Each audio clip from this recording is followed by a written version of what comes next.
മുഖ്യമന്ത്രി തീരുമാനത്തിനായുള്ള റിപ്പോർട്ട് നിരീക്ഷകർ ഇന്ന് ഹൈക്കമാൻഡിന് സമർപ്പിക്കാനിരിക്കെ സമ്മർദ്ദം ശക്തമാക്കുകയാണ്. ഓരോരുത്തർക്കായുള്ള വലിയ സമ്മർദ്ദം അനുയായികളുടെ ഭാഗത്തുനിന്ന് ഉണ്ടാവുന്നുണ്ട്. അതിപ്പോൾ രമേശ് ചെന്നിത്തലയ്ക്കായിക്കോട്ടെ, വി.ഡി. സതീശനായിക്കോട്ടെ, കെ.സി. വേണുഗോപാലിനായിക്കോട്ടെ, ഈ ഫ്ലെക്സ് യുദ്ധം തെരുവിൽ നമുക്കത് കാണാൻ സാധിക്കുന്ന വി.ഡി. സതീശന്റെ അഭിമുഖം അതൊരു മറ്റൊരു ഭാഗത്ത് അക്കോ വെക്കാൻ പൊക്കോ അത്തിപ്പാഴം കൊത്തി തിന്ന തത്താമൈന പ്രാവ്. അപ്പൊ ഗൈസ് വേറൊന്നുമല്ല, നമ്മുടെ ഇപ്പോഴത്തെ സ്ഥിതി അനുസരിച്ച് UDF ആര് മന്ത്രിസഭയിലോട്ട്, ആര് മുഖ്യമന്ത്രിയും, ആര് CM ആവും എന്നുള്ള ഒരു ചർച്ചയാണ് ഇന്ന് ഇവിടെ നടക്കുന്നത്.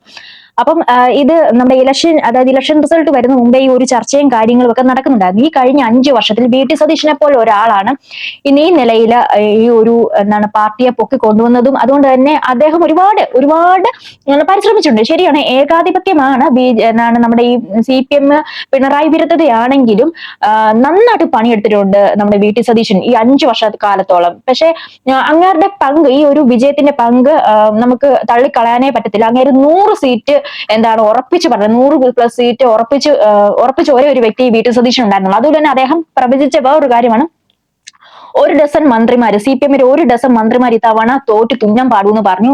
പൊട്ടിച്ച് കൈ കൊടുത്തു. 14-15 മന്ത്രിമാരെ പൊട്ടിച്ച് കൈ കൊടുത്തു. അത്രയും അത്ര ആക്യുറേറ്റ് ആയിട്ട് പൊളിറ്റിക്സ് അറിഞ്ഞ് പ്രവർത്തിച്ച ഒരു മനുഷ്യനാണ്. അപ്പം അദ്ദേഹത്തിന്റെ ഈ ഒരു വിജയമാണ് എന്നാണ് എനിക്ക് പേഴ്സണലി പറയാനുള്ളത്. അതുപോലെ തന്നെ നമുക്കറിയാം 2006 അച്യുതാനന്ദൻ ഇതുപോലെ മന്ത്രിസഭയിൽ എടുക്കുന്നില്ല എന്ന് പറഞ്ഞപ്പോൾ ജനങ്ങൾ ഒന്നടങ്കം ഇളകിയിട്ട് അവസാനം ഒരു രക്ഷയുമില്ലാതെ അച്യുതാനന്ദനെ CM ആക്കേണ്ട ഒരു ഇത് വന്നിട്ടുണ്ടായിരുന്നു. എനിക്ക് വളരെ ഇഷ്ടപ്പെട്ട ഒരു വ്യക്തിയാട്ടോ VS അച്യുതാനന്ദൻ, അത് പറയാതിരിക്കാൻ പറ്റത്തില്ല. ഇപ്പോഴത്തെ പിണറായി ഒന്നും ഇല്ല, അവന്മാരെ കണ്ണിന് കണ്ടുകൂടാ. അപ്പൊ ഈ പിണറായി വിജയനാണ് ഈ CPM വെറുക്കാൻ തന്നെ പഠിപ്പിച്ചത്. അപ്പം നമുക്ക് പറയാൻ ഉള്ളതെന്ന് വെച്ചിട്ടുണ്ടെങ്കിൽ, ഇപ്പൊ ഈ വി.ടി. സതീശനെ ഇപ്പോഴത്തെ സ്ഥിതി അനുസരിച്ച് 6 പേര് മാത്രമേ പിന്തുണയ്ക്കുന്നുള്ളൂ. ബാക്കി ആരും പിന്തുണയ്ക്കുന്നില്ല. മറ്റൊരാളെ ഇങ്ങനെ മന്ത്രിസഭയിലോട്ട് കൊണ്ടുവരണം എന്നൊക്കെയുള്ള വാർത്തയൊക്കെയാണ് ഇപ്പം 2-3 ദിവസമായിട്ട് ഇങ്ങനെ നടക്കുന്നത്. മുഖ്യമന്ത്രി ചർച്ചയിൽ 46 MLA-മാരുടെ പിന്തുണ കെ.സി. വേണുഗോപാലിനാണ്. 46 പേരുടെ പിന്തുണ. രമേശ് ചെന്നിത്തലയെ നിർദ്ദേശിച്ച് 8 പേരാണ്.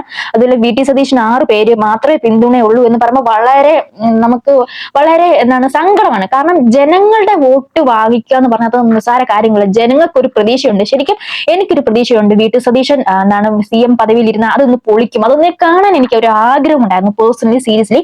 പക്ഷെ അതേസമയം കെ.സി. വേണുഗോപാലിനെ നമുക്കറിയാലോ, അദ്ദേഹം ഇത്തവണ ഇലക്ഷനും കാര്യങ്ങളൊന്നും നിന്നിട്ടില്ല. പക്ഷെ ഈ നമ്മുടെ ഈ പിണറായിയുടെ ഓരോരോ കള്ളത്തരങ്ങളും, ഇത് ചെയ്തു വെച്ചിരിക്കുന്ന ഓരോ പരിപാടിയും പൊളിച്ചെടുക്കണമെങ്കിൽ ആ ഒരു കഴിവ് തീർച്ചയായിട്ടും വി.ടി. സതീശന് മാത്രമേ ഉള്ളൂ. കാരണം പൊതുജനത്തിന്റെ പൾസ് അറിഞ്ഞാണ് പുള്ളി പ്രവർത്തിച്ച് കടക്കിൽ കത്തിവെക്കുക എന്ന് പറഞ്ഞില്ല, അതുപോലത്തെ ഒരു സെറ്റപ്പാണ് പുള്ളി നേടിയത്. അപ്പം കേവലം ജനങ്ങളുടെ പൾസ് അങ്ങേര് തന്നെ ആകണമെന്ന്, പക്ഷെ അത് തന്നെ ആകുന്നില്ല നല്ലത്. ഇന്നലെ പമ്പാവാലിയിലെല്ലാം പന്തം കൊളുത്തി പടയൊക്കെ നടത്തിയിട്ടുണ്ടായിരുന്നു.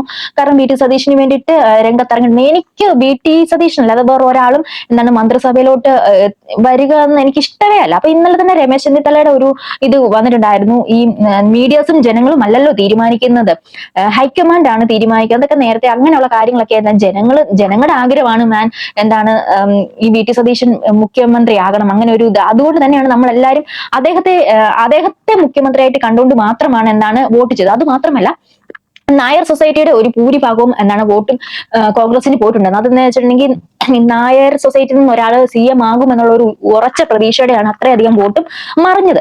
അപ്പൊ അങ്ങനെയൊക്കെ വെച്ച് നോക്കുമ്പോൾ കുറെ ജനങ്ങളുടെ ഒരു നിരാശയായിരിക്കും വി.ടി. സതീശൻ CM ആയില്ലെങ്കിൽ. കുറെ പേര് രമേശ് ചെന്നിത്തല ഓഫ് കോഴ്സ് നമുക്കറിയാം ഒരുപാട് പരിചയസമ്പന്നമുള്ള, പൊളിറ്റിക്സ് നിന്ന് പരിചയസമ്പന്നമായിട്ടുള്ള ഒരു വ്യക്തിയാണ്. ആഭ്യന്തരമടക്കമുള്ള ഒരു കാര്യങ്ങളൊക്കെ കൈകാര്യം ചെയ്തിട്ടുള്ള വ്യക്തിയാണ്. പിന്നെ കേന്ദ്രം എല്ലാം കൊണ്ട് നല്ലതാണ്. പക്ഷെ അത് വി.ടിയുടെ ഒരു പവർ ഇപ്പോൾ എന്ന് പറഞ്ഞാൽ പഴയ രീതിയിലുള്ള പൊളിറ്റിക്സ് അല്ല, പൊളിറ്റിക്സിന്റെ രീതി മാറി. അതുകൊണ്ടാണ് CPM തോറ്റുപോയത്. CPM-ന് തോറ്റുപോയത് മൊത്തം പതറി. ഇനി അവര് ഒരു അഴിച്ചുപണി ആവശ്യമാണ്. ഒരു അഴിച്ചുപണി ആവശ്യമായിട്ട് അത് അഴിച്ചുപണിത് എവിടെയാണ് അവർക്ക് തെറ്റുപറ്റിയെന്ന് മനസ്സിലാക്കി, അതായത് ഇനിയുള്ള പുതുതലമുറയുടെ പൾസ് അറിഞ്ഞു വരണം. അത് പക്ഷെ വി.ടി. സതീശൻ അത് കഴിഞ്ഞു. വി.ടി. സതീശന് പുതുതലമുറയുടെ പൾസ് അറിയാം, രീതികൾ അറിയാം, അത് വെച്ച് കാര്യങ്ങൾ അറിയാം. പുള്ളിക്ക് ഒരു വിഷൻ ഉണ്ട്, കറക്റ്റ് ആയിട്ടുള്ള വിഷൻ ഉണ്ട്. അത് എങ്ങനെ കറക്റ്റ് ഇംപ്ലിമെന്റ് ചെയ്യണമെന്ന് അത് വി.ടിക്ക് നന്നായിട്ട് അറിയാം. അപ്പം BT കണ്ടിട്ട് തന്നെയാണ് ഈ പുതുതലമുറ വോട്ട് കൊടുത്തത്. സത്യം പറഞ്ഞാൽ ഈ കോൺഗ്രസ് ഭൂരിഭാഗം വോട്ട് കിട്ടിയിരിക്കുന്നത് ഈ പുതിയ തലമുറയുടെ വോട്ടാണ് കിട്ടിയിരിക്കുന്നത്. അതല്ല, നിങ്ങൾ ഇത് അവഗണിക്കുകയാണെങ്കിൽ VT സതീശൻ എന്താണ് ഇപ്പം നിങ്ങൾ ഈ മന്ത്രി കസേരയിൽ നിന്ന് മാറ്റുവാണെങ്കിൽ എഴുതി എണ്ണി കുറിച്ച് വെച്ചു 2031 നടക്കാൻ പോകുന്ന ഇലക്ഷനിൽ 8 അല്ല 16 പൊട്ടി കൈ തരും കോൺഗ്രസ്. VT സതീശൻ അല്ലാതെ വേറെ ആർക്കും ഇങ്ങനെ ഒന്ന് കൊണ്ടുപോകാൻ കഴിയത്തില്ല. അതേസമയം VT സതീശനെ നിങ്ങൾ എന്താണ് CM ആക്കുകയാണെങ്കിൽ 2031 വോട്ട് ഇതും അല്ല ഇതിനപ്പുറമായിട്ട് തൂത്തുവാരാൻ യാതൊരു സംശയവും ഉണ്ടാകത്തില്ല. പുള്ളി ഒരു നല്ല അടിപൊളി ഇതായിരിക്കും. പുള്ളിയുടെ ഭരണം എങ്ങനെയെന്ന് കാണണമെന്ന് ഒരു അതിയായ ആഗ്രഹമുണ്ട് കേട്ടോ. പക്ഷെ രമേശ് ചെന്നിത്തല നമുക്കറിയാം എന്താണ് ഹരിപ്പാട് പോലുള്ള സ്ഥലത്ത് അദ്ദേഹത്തെ കഴിഞ്ഞിട്ടേ ഉള്ളൂ വേറെ ആരും. ഹരിപ്പാടുകാർക്ക് വളരെ പ്രിയപ്പെട്ട ഒരാളാണ്.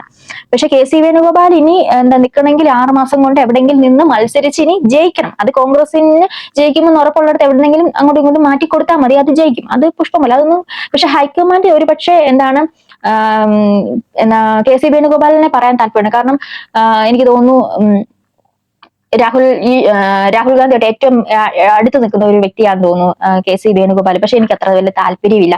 ഈ എന്നെ കേൾക്കുന്ന നിങ്ങൾ പറയണം നിങ്ങൾക്ക് CM ആരാകുന്നതാണ് താല്പര്യം എന്ന് തീർച്ചയായിട്ടും കമന്റ് ചെയ്യണം. പിന്നെ അതുപോലെ തന്നെയാണ് നിങ്ങൾ സബ്സ്ക്രൈബ് ചെയ്തിട്ടില്ല തീർച്ചയായിട്ടും സബ്സ്ക്രൈബ് ചെയ്യാൻ ശ്രമിക്കുക. പിന്നെ ഹൈപ്പ് ഉണ്ടെങ്കിൽ ഹൈപ്പ് എന്ന് പറഞ്ഞ ഒരു ഓപ്ഷൻ കൊടുക്കുക. അപ്പൊ ഇതൊക്കെയാണ് അവസ്ഥ. അടിയും പിടിയുമാണ്. ആര് മന്ത്രിയാവും എന്നൊക്കെയാണ്. പക്ഷെ VT ആവുന്നത് തന്നെയല്ലേ നല്ലത്. നിങ്ങൾ എന്താണ് അഭിപ്രായം പറയാം കേട്ടോ. അപ്പൊ അടുത്തൊരു വീഡിയോ വീണ്ടും കണ്ണൂർ ബൈ.